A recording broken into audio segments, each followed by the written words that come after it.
Hi there. Good afternoon. That's right. We don't expect any breaking news here out of the G20 meeting this afternoon. But some of those who were initially in favor of this tax were hoping that the others against would start warming up to the idea.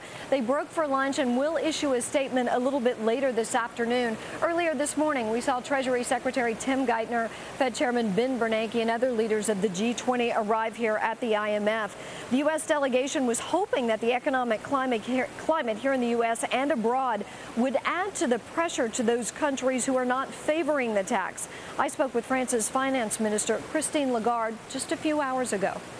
We spent the last 3 hours talking about everything but Greece. We talked about regulation, we talked about the taxation on banks, and we talked about the changes that are taking place in relation to banks concerning capital requirements, liquidity requirements.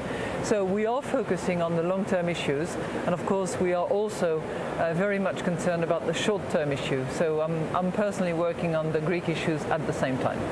Do you feel like there's any movement from Canada and some of the other nations who have pushed back against the idea of a tax? You know, this morning what was interesting is that there were lots of viewpoints that varied from one country to the other.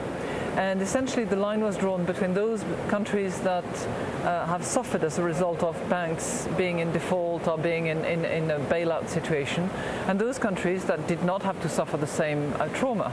Those that suffered think, well, taxation would help mitigate the risk and try to avoid it.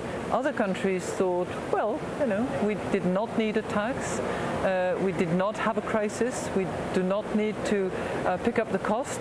Why should we plan for additional taxation? So I think we need to continue the discussion.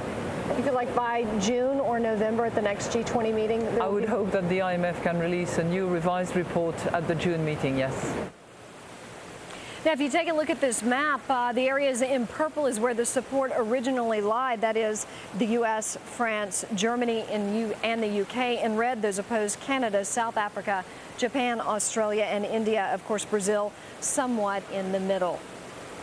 All right, Susan, just quickly, what's the most likely scenario that's going to come out of these talks?